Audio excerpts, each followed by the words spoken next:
So I'm here at the Prince's Point Wildlife Management Area north of Whitewater, and this is a special habitat. This is the kind of habitat where we can find a few more flowering herbaceous plants. At this time of year, not too easy to find these kinds of plants, but this sort of habitat is really good for them. We see these plants called spring ephemerals, meaning that they bloom for a little bit of time in the spring and then their flowers are gone, and sometimes all evidence of these plants is gone later in the year. They take advantage of the wet season, and they take advantage of being in a forest understory. This is a deciduous forest area, so the trees around here will leaf out later. Right now they don't have their leaves on, and that means that a lot more light can get to the ground level. So the plants that are herbaceous at the ground level, they're able to get light at this time of year, so they can do a lot of photosynthesis. And a lot of these plants have a really abbreviated time of year when they're leafing out and also doing their reproduction with flowers. So they're taking advantage of stored nutrients, so they don't pop out from seeds necessarily. They're popping out from an underground organ such as a corm or a bulb or a rhizome, and we might see some of those in the plants we're going to look at. I just want to give you a little tour around here, and then I'll probably take some photographs and make those available of the individual species we see. We're right on the edge right now, so there is a trail here. Heads down to, there's an offshoot of the Bark River down there. This whole thing is moist soil, so it's kind of a mesic habitat, and that also helps these plants so they're not hurting for moisture at this time of year. And then if we look out farther to the north, it's open, more prairie habitat. And so this little bit of land right here is wet, it's forested, and the forest is deciduous. So all the right ingredients for this kind of spring ephemeral habitat. So coming in from the habitat we're at right now, there's a few weeds around us. I see a plant in the mustard family here. This is just off the trail. I see some dandelion right there, and other plants I kind of expect for more of a weedy habitat. But just getting right off the trail, we suddenly get into a habitat that's got a lot more of these native plants, the spring ephemeral plants, and so on. So this plant, we come here pretty often for our field trips. This is one that's in a family we don't usually cover called Polymoniaceae, and it's in a genus called Phlox. This is one that people sometimes have planted as an ornamental. So we got opposite leaves and radially symmetrical flowers, but they do have a corolla tube there, so a little bit more restricted access to the pollen. To the nectar that's inside. Let's pop in to see what we can see in here. So it's kind of fun to go through this exercise and just see how many species we can identify. Next one up here, quite a few of these around. This one has got alternate leaves, and they are deeply lobed, not quite compound, and the inflorescence coming out as a raceme. Even the inflorescence here, you might start thinking about the family this belongs to. It's a raceme inflorescence, and there's not really any bracts to speak of. It's one of the features you can sometimes use for this family. The flowers, I think students often find these a little misleading.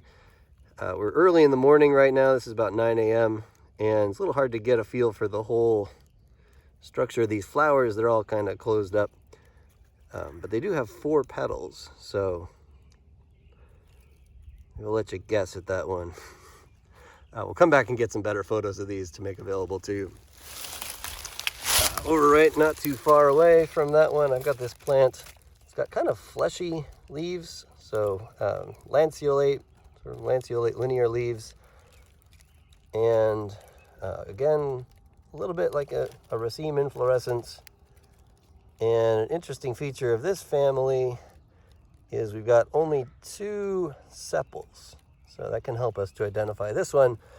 This is in a family called Montiaceae. This is Claytonia, called the Spring Beauty. And by that name, you can maybe guess that this is a plant that typically comes out in the spring. This zone, we've got quite a abundant collection of this kind of plant here. Over to this side, this is one that's open. And we've got a, obviously, herbaceous plant. 5 perianth parts, good number of stamens, maybe a countable number of stamens there. And I don't know if you can tell, my video is going to be a little bit limited, but separate carpels on there. And then if we look at the underside of the flower, we'll see there's no differentiation. There's no other kind of perianth part. So this is kind of a weird situation we have.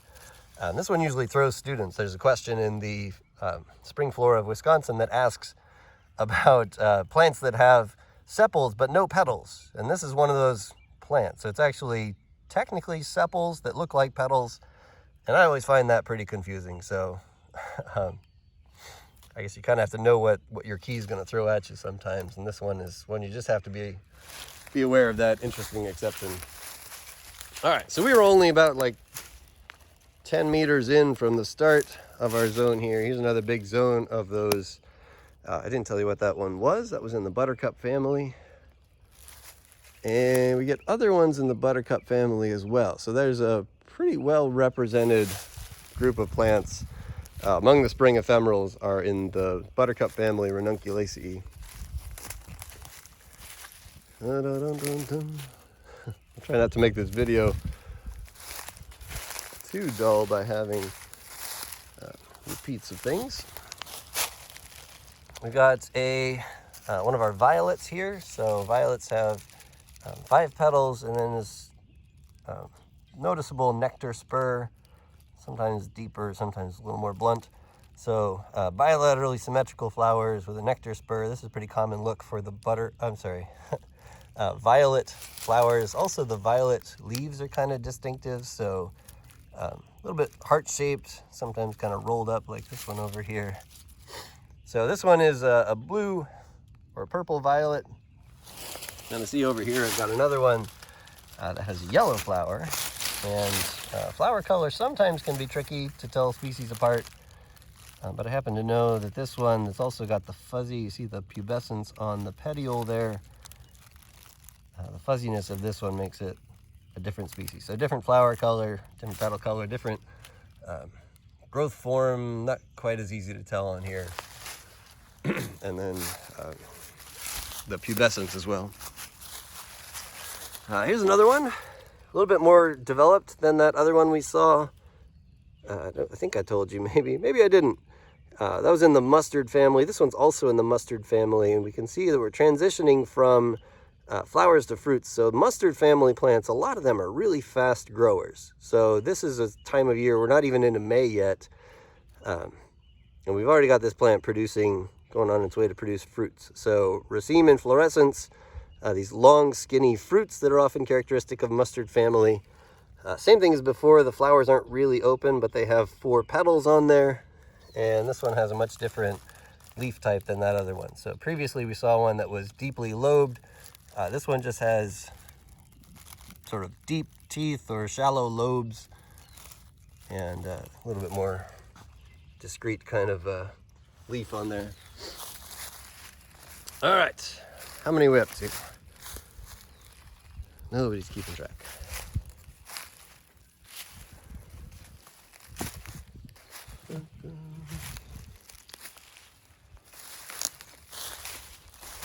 Here's one. This one's maybe a little bit bad time of day for this one so far. Looks like it's about to open. Problem with getting here before 9 in the morning.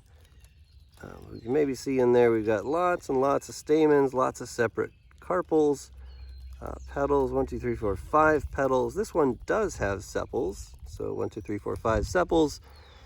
Compound leaves, and then the leaflets are also lobed and toothed. A little bit hairy on the surface.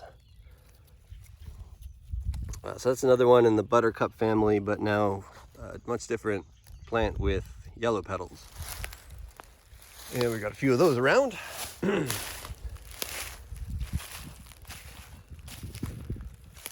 Here's a bunch. So a bunch of that same kind of buttercup, same kinds of leaves, same kinds of flowers. see. The benefit of coming to the same place every year, you can a little more reliably find what you're looking for.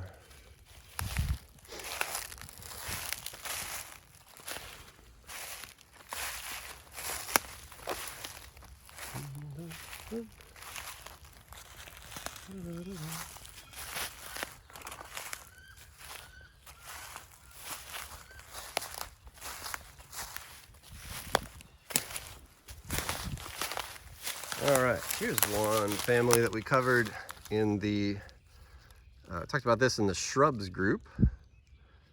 So this group, I'd say at first blush, might get you thinking kind of rose family. It's got kind of a brambly kind of habit. It's a little bit hairy in places. The leaves are palmately compound and toothy, but this is a different group that's good to know just on its own. This is the gooseberries in the genus Ribes, family Granunculaceae, and you can see maybe a little bit different, much different kind of flower on this one than we see in the rose family. And I'll try to get some dissections of that. Didn't expect these. This one I don't remember finding in previous years. And this is one we don't really cover, or haven't covered yet in this semester, but I can tell this is a plant in the iris genus. So a little more of a wetland plant. Iris has these leaves that are flattened, but like flattened in inside of each other, almost like they're stuffed in an envelope. And then the tips of the leaves are pointed, and the point just kind of angles off to one side a little bit. But no flowers on those, so I don't know if we can identify them just yet.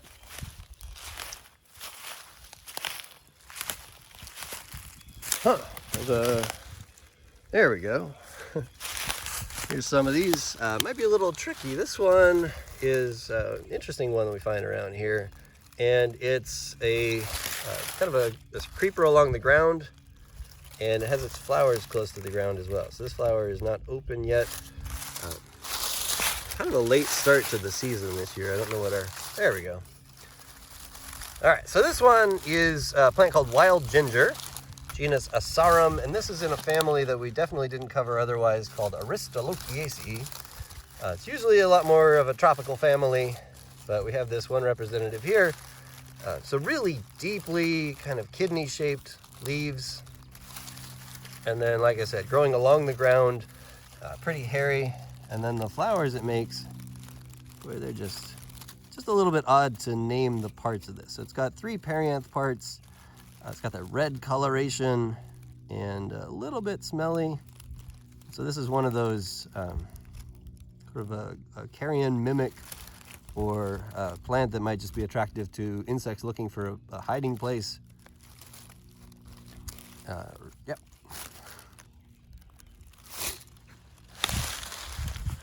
That is, I think, most of what we find reliably. Here's one, there's a couple. A couple without flowers that are easy to get right now. This is one of our trilliums. Trilliums, so not that one, but this business here is a trillium. Trillium is a group of monocots that have 3 leaves whorled together, and so that's the name trillium. The tri, the tri part of that is 3s. There's a whole bunch of 3s, so 3 leaves whorled together, 3 petals, 3 sepals, and so on. This will open into a red petaled flower, but we don't have it right now. Maybe I'll find some as I keep going. Another one here is a plant called Hepatica. So depending on who you ask, the scientific genus name could be Hepatica. People are mostly putting this into the genus Anemone right now. This is sometimes interesting to find that this one has already gone through flowering. Got like a little torn leftover bit of petal there, and then those carpels are already maturing into fruits. So surprisingly, you can come out before May and still miss some of your flowers. So one of our Hepatica species there.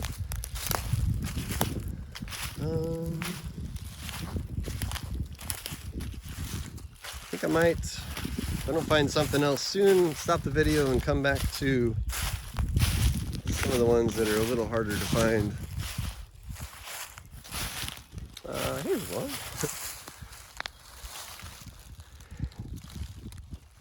So we don't get too many,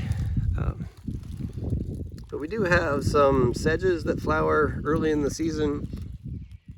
Sedges are, I guess they often flower early, but then when it comes to fruiting, they're done and ready to fruit for most of the summer. So you can often identify these sedges. This is in the genus Carex. You can identify them most often by their fruits that have already been made pretty early in the year. What I've got here is a different couple of spikelets. So off to the left is a male spikelet with some already pretty well dried up anthers. You can see they're really big. That's a hallmark of wind pollination, big anthers. And then down here we've got the carpels developing into the achene fruits. And I see over here we've got some of these at different stages. This one's really nice in the currently flowering. The male flowers are currently, I don't know if they're distributing their pollen, but they look like they're ready to. So I rubbed that, didn't get any pollen on myself, but yeah, probably not too far from releasing pollen. So a few different phases here, quite a few of those sedges in this area, and not all at the same reproductive stage. These I might as well mention, they're very distinctive in their vegetative state. This is called May Apple Podophilum. This is in a family we didn't cover also called Breeches, the barberry family. So it's the same family as barberry, which is a much different plant. That's a shrub. And this one is a herbaceous plant that has rhizomes underground. And it's called May Apple. So it's a pretty early reproducing plant. And by late May, I guess they've got some fruits on here. And this is just a flower bud right now. So it's going to be one flower for this whole structure. And the plant itself actually has a difference in the kinds of leaves it makes. So the flowering stalks have a flower in between two opposite leaves. And then it also produces just vegetative leaves like this one that are perfectly centered single leaves coming up from the ground. So this all comes from underground rhizomes that we can't see. And as that grows, it produces some just vegetative leaves and then also these leaves that are associated with the flowers.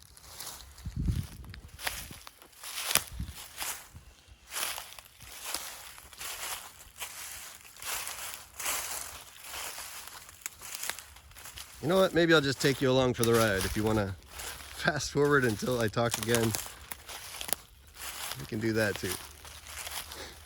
So I'm going through some areas, a lot of the same plants we've seen already. This is a whole bunch of wild ginger in there. The wild ginger part of that species refers to the smell as kind of gingery. The culinary ginger, the plant people actually get ginger to cook with, is a tropical plant from Asia. And that one is a monocot. This one's a dicot. Very different kinds of plants, but similar enough, I guess, in the smell that people can name one and name one after the other, I guess. For my money, I'd rather just use the culinary ginger.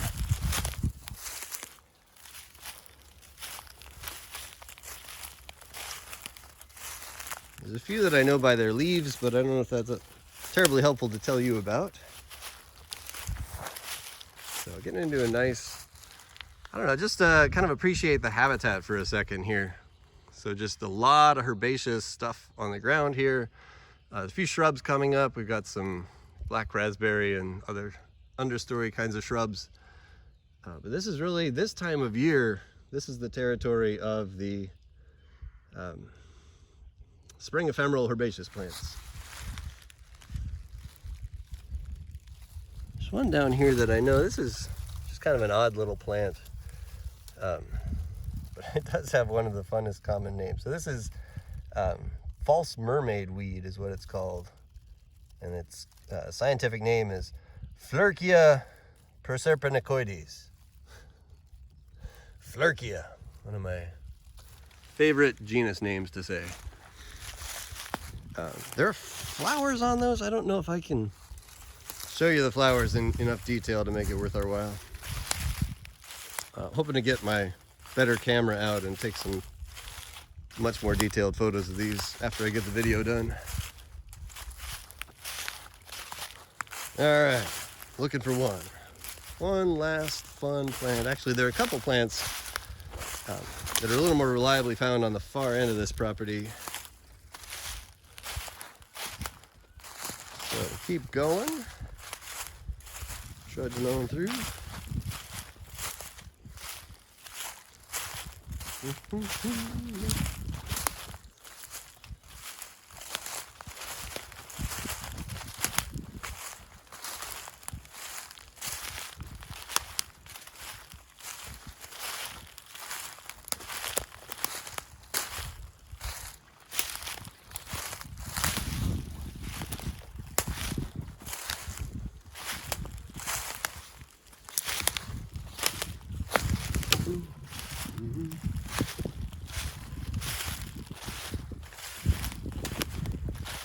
Usually we get to spend an hour or more out here. Gives you a nice time to comfortably find the plants that might be harder to find on the first pass.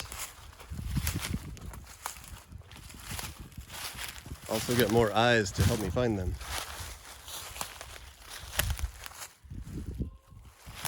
All right, here's one that I was kind of looking for. Try to find a better example. I don't know if I find it, so let's stick with this one for now. So this is the one here. This one is in the poppy family, Papaveraceae, and it's got distinctive, very distinctive flowers. It's called Dutchman's Breeches.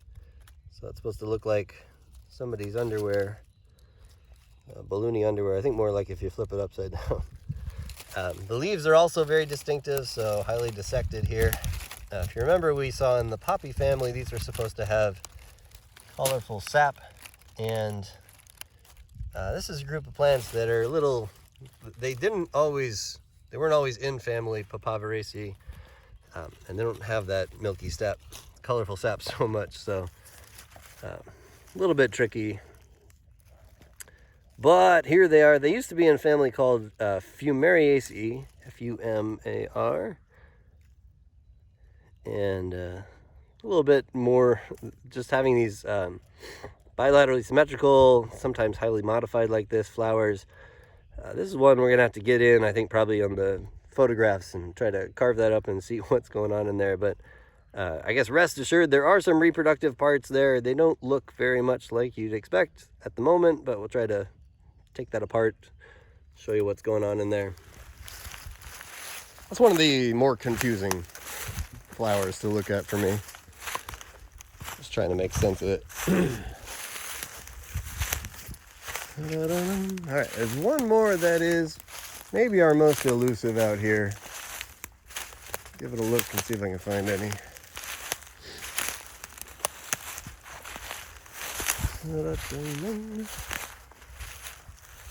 Let me know if you see any and I'll stop the video and go there.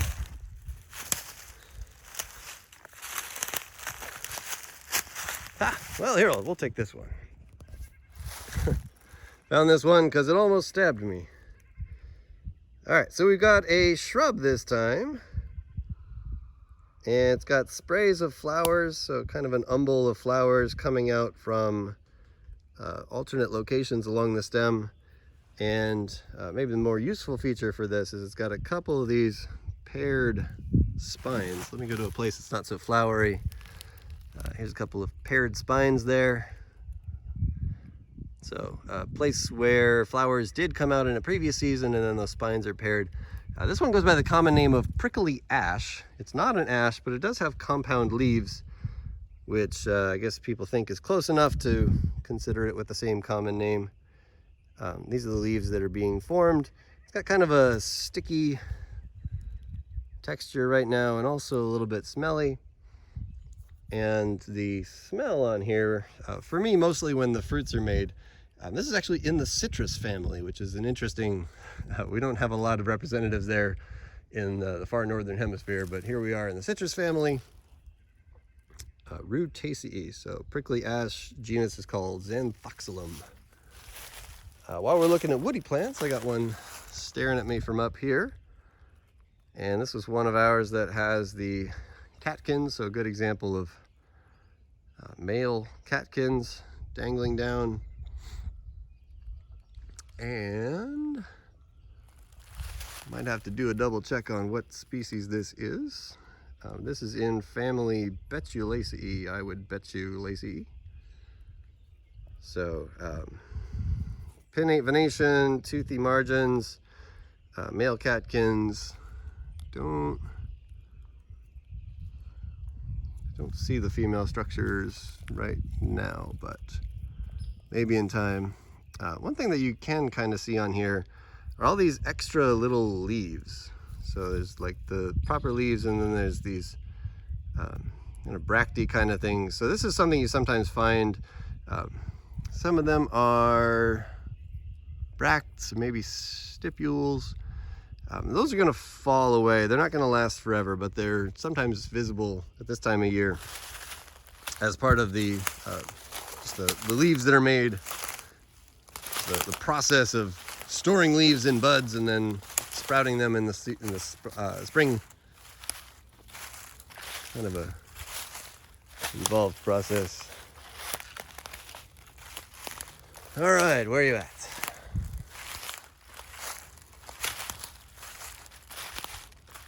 This is one of those, you don't see it and then suddenly you see like 20 of them. But if I don't see it soon, I might have to give us a miss on our video here. So I don't know how many species we're up to, but feels like 20 or more. There we go, sure enough. Here's another one. All right, so this is the one I was looking for. It's got compound leaves. So doubly compound. This is a leaf, and then the leaflets are divided into leaflets, and even those leaflets are toothed and lobed. So kind of similar, pretty similar to what we've seen in the buttercup family. Some of those, and this is a not too distant relative from the buttercup family, but you can see the flowers are different from what we'd expect there. I have to get my better camera out for this one, but here's an interesting case of how many perianth parts we count. 1, 2, 3, 4, 5, 6. I mentioned that there's sometimes these sort of early diverging groups of dicots that have features that otherwise you might think belong to monocots. So perianth in multiples of 3, that was something we expected from monocots. This is in fact a dicot, but it's a sort of early branching dicot, and that's why we get the 6 there. This is the blue cohosh, so it's got kind of a blue tinge, and it produces some blueberries later in the season. Nice, and that was probably the last one I thought we were gonna find here. As far as things that are flowering, I see other ones that are not yet flowering, and I think we'll probably skip those today. Give you stuff to look forward to as the summer catches up with us. So thanks for joining us here. I think 30 minutes is probably a good length of video here. Until next time.